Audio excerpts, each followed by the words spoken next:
విజయనగరంలో బీజేపీ జిల్లా అధ్యక్షుడు ఉప్పాల రాజేష్ వర్మ ఆధ్వర్యంలో జీఎస్టీ సంస్కరణలకు గుర్తుగా విజయోత్సవ ర్యాలీ జరిగింది. నరేంద్ర మోడీ దేశ ప్రజల ప్రయోజనం పొందేలా జీఎస్టీలో సంస్కరణలు తెచ్చి అన్ని వర్గాల ప్రజలకు లబ్ధి చేకూర్చారని బీజేపీ అధ్యక్షుడు రాజేష్ వర్మ అన్నారు. ఈ ర్యాలీ కోట జంక్షన్ నుండి గంట స్తంభం వరకు జరిగింది.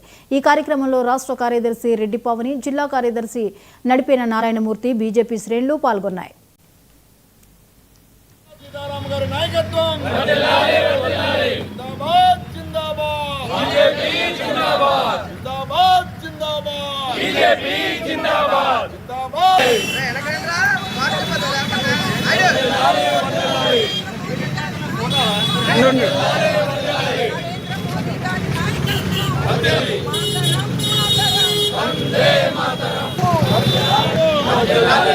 బట్టలు, షూలు, అలానే మనం నిత్యం ధరించేటటువంటి వస్తువులపై గతంలో ఉండేటటువంటి 18% 12% కూడా తగ్గించేసి ఈరోజు 5%లో తీసుకుని రావడం జరిగింది.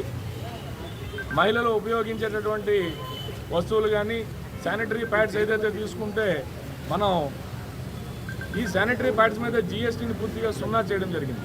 అంటే మహిళల యొక్క ఆరోగ్య భద్రత మీద భారతీయ జనతా పార్టీ, ముఖ్యంగా నరేంద్ర మోదీ గారి నాయకత్వం వచ్చిన దగ్గర నుంచి కూడా తీసుకున్నటువంటి సాహసోపేతమైనటువంటి నిర్ణయాలు కానీ ఇది కూడా చెప్పొచ్చు. యాదృచ్ఛికం, హిందీలో ఒక సామెత ఉంటుంది, ప్రతిదానికి చెప్తారు బలమైన నాయకత్వం అని చెప్పడానికి చెప్పనించిగా సీనా అంటారు.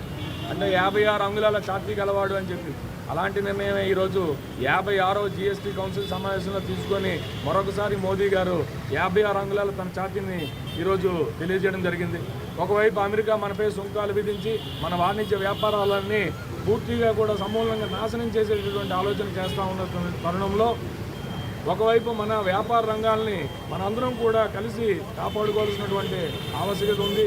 దీనిపై భారతీయ జనతా పార్టీ నుంచి కార్యకర్తలు అందరం కూడా విజయనగరం జిల్లాలో ఉండేటటువంటి ప్రతి ఒక్క పౌరునికి కూడా మా యొక్క విజ్ఞప్తి, నిత్యం ఉపయోగించేటటువంటి బట్టలు, షూలు, అలానే మనం నిత్యం ధరించేటటువంటి వస్తువులపై గతంలో ఉండేటటువంటి 18% 12% కూడా తగ్గించేసి ఈరోజు 5%